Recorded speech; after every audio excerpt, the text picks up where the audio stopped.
Alrighty guys, today we're doing something just a little bit different than usual. We're getting out of the shop, we're hitting the road, and we are gonna go check out an extremely cool drag truck that I've been meaning to see for some time. My friend Brent lives just a little bit south of here. He's got an extended cab four-wheel drive Silverado, just like the ugly truck, except his is powered by an LS, and it has a ginormous turbo under the hood, and he's been eights in the quarter mile on more than one occasion. So I'm really excited to see this thing, to kind of gather some inspiration and ideas for my own build, especially with things like the roll cage, because that's one of the big things I have left to do, and he's got a pretty cool cage in his setup.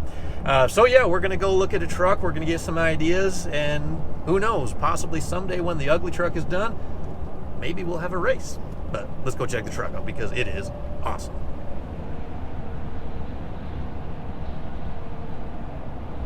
All right, so real quick, start from square one. Tell me about what we're looking at here. So this is a 99 Silverado that I bought about 7 years ago. Bought it for 800 bucks. It had a rod knocking 5.3 in it. And we basically decided we were gonna make something really cool out of it. So I started out, it's been built about 4 different times, and this is its latest revision of it. But we started about 700 horsepower with a single turbo and an on-3 kit, real basic. And then we scorched a piston on that build, and then it went to a 408 stroker. And if you look at my channel, you'll see me make some passes on that one, and that ran into the 9s with that. And this one here is a 427 Dart motor that we put together, and we just kept going up and up with the power. And this one, we're getting close to 2,000 horsepower. We're about 1,600 to the ground right now. Tell me about the turbo setup you got on here. This is forced induction Jose. I can't give enough credit to him on his turbos. I love his stuff. I've always used his stuff after my first on-3 kit. But this is a 98 millimeter GTR series he has. It's a 98 111 or 113, I can't remember. But basically it's a Garrett GT 5533R that he reworks a little bit. Some Holley Flotex. These are those real basic $300 turbo headers.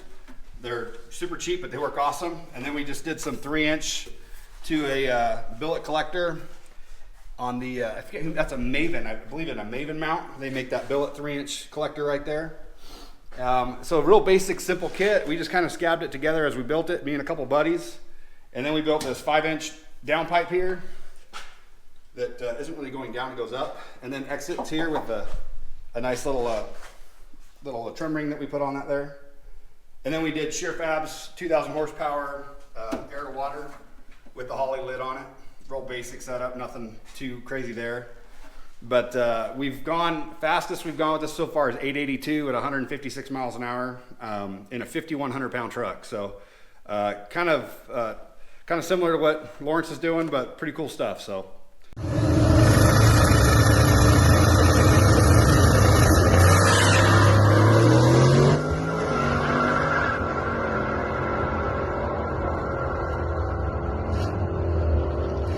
So is that the same radiator that fits in the front of these trucks? It does. It is the same radiator that fits in the trunk. I just modified it, and so I've got. You can see the lines. I just welded on and bones right there, and then piped it in, and that's it.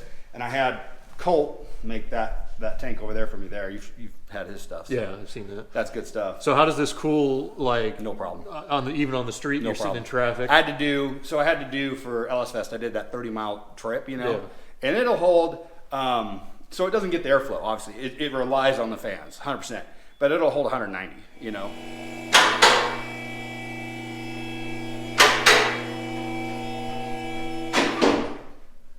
So tell me about your rear suspension setup, because this is obviously not what this truck had from the factory. No, so we were doing Caltrax. We tried the Caltrax route and just couldn't really get it to hook up like we wanted to. And my buddy who did the cage, he's like, dude, let's just put a 4-link in it. And he was kind of offering, and we buddies, and so it's kind of like, sweet, if I buy this stuff, he's like, yeah, let's do it next weekend. So we bought an S&W kit, and we just started hacking it. And we used the same differential that I had, and this is a 14-bolt semi-float. It's a heavier duty axle than a 10-bolt for sure that came in it. So we put that axle in it. But we just started welding it up, put it in. Only problem we really ran into was to get these bars down as low as we could, the frame goes up, or the frame doesn't quite match it. So we had to build these hefty duty reinforcements that come down and hold the actual front mounting location for the 4-link.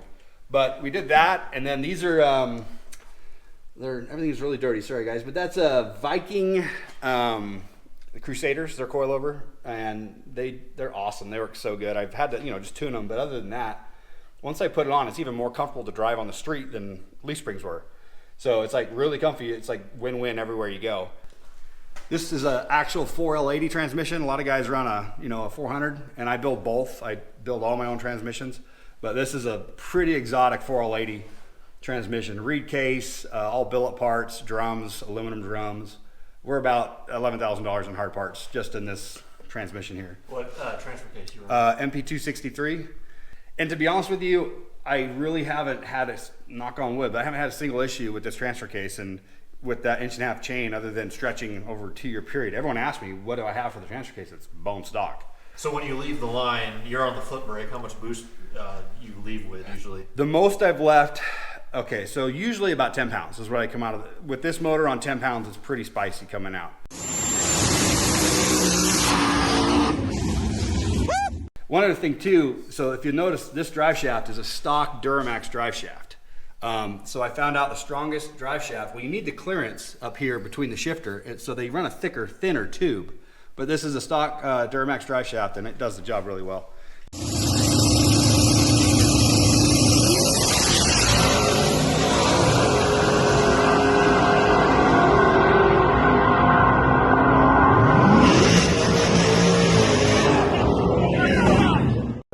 But I haven't had a single problem with my 8 1/4 at all. It just does what I need to do, so I can't really complain there. It's got a couple little leaks starting on it, but hey, it's time to go through it. But these are 373s, front and back, obviously front and back. But yeah, just... You get the atomic coilovers? Yep, atomic coilovers up front. Now I wish I had upgraded them with him when I did it. I didn't know it'd be going to this level. These are just Warriors, so they're maxed out. I've got the rebound pretty much totally maxed out on these. So the big problem, it sounds like, whenever you do the launch, the front end rises too quick, and you're trying to fight that. You're trying to control it. Well, and the only reason for that is, I mean, it's trying to transfer weight to the back, and we wouldn't fight it if we were running 2-wheel drive, obviously. But when you're going front-wheel drive, those front tires are trying to drive inward, and we have really, and these are Cognitos. They're about $500 tire rods on the outside, but they haven't had an issue with those. But if you let that front end rise too much, those front tires will drive in and start chattering, and you get this death shake. It looks like something's broke, and I've got some videos of it doing that years past, and people are like, something's wrong with your suspension.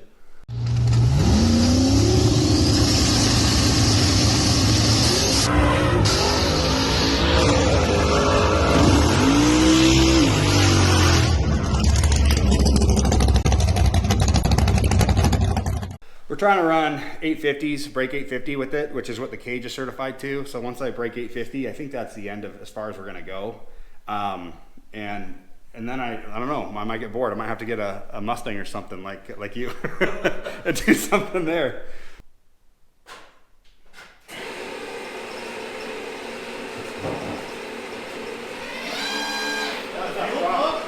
That's the fuel pump with the throttle. Man, this stuff is loud. Yes, it is.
All right, guys, I got to admit that was a much needed kick in the pants and boost for motivation for me, because I'll admit I've kind of lost a little bit of progress or just motivation to even work on my truck, mainly because of some of the delays that we've been facing. Like this engine build, for example, it's been in the works for the last 18 months. But, you know, things like the pistons and, you know, we finally got those, but the rocker arms, they still don't have the rocker arms. Those will be here next month, I think. But it's like you just get kind of depressed and you hate looking at this stuff because you spend so much money on it. And at the moment, it's not useless, but I can't use it. So, like, yeah, anyway, it was a nice break to just get down to see Brent's truck and get some ideas and see what my truck has the potential to become. Because power-wise, we'll be pretty close. His might make a little more, but I think the big block will make a little bit more torque. But anyway, yeah, somewhere in the upper 8s, that's where I want my truck to be. And we've got a lot of work to make that happen, but my goal is by April to have everything done. Have the 4-wheel drive conversion done, because we are doing that. Have the big motor in, you know, what else am I doing? Oh, the interior, the roll cage and stuff. I really like how Brent did his cage, because I don't like it when you have a cage, you know, on a single cab, for example, the down bars, they got to come through the back window, and I hate that. But on an extended cab, you've got enough space in here to kind of hide some of those down bars, just like Brent did. I will have a little bit more interior than he did. You know, I like the carpet and I like the sill plates, even though it is heavy. I am going to keep that stuff. We'll put some lightweight seats in here, though. Of course, the cage, I'll ditch the HVAC box back there. But I will, you know, add a piece of carpet on the back panel. I love the CO2. He was showing me some of the Holley stuff that he's got on his truck. And we have you know, we're gonna put a Dominator in this truck, and I really love the CO2 boost control. So that, just seeing some of those things in action just kind of gets me a little bit more pumped and motivated to work on the truck. We got some parts rolling in every day. The coilovers are on the way. I did get these, this suspension stuff from Wicked Fabrications. That's a lightweight control arm and spindle assembly. That'll save a ton of weight over the front end. We got our converter back from Circle D. They restalled it to work better with the big block. But this actually brings me to another point, another disappointing point. I originally had planned on going back to Vegas for the very last test and tune of the year on the 3rd of December, but they canceled it. Like, that was the last hope I had this year, because I wanted to get the ugly truck into the 10s on the stock motor, which we lightened the interior, we changed the exhaust, and we restyled the converter, and that should have been enough to get into the 10s. But they canceled the freaking test and tune. So I'm like, I'm looking at the map, guys. It's winter here in Utah, so any of the tracks north of me, they've been closed down for a while. You know, Arizona, I was kind of looking at that, but they don't have much on the schedule. And then, you know, I was thinking about driving to California, but I don't really want to drive 10 or 12 hours, to be honest, just to make a couple of hits at the track. Like, I want a 10, and I know it'll do it, but that's a lot of money in fuel. That's a lot of time. So I don't know, that's another bummer. But anyway, I am motivated, and I'm so excited to get this thing done. Yeah, 8s are the goal. The date to make it happen is somewhere around April of next year. We got a lot ahead of us, so stay tuned, guys. Thank you for watching. Come back soon for more cool car and truck content.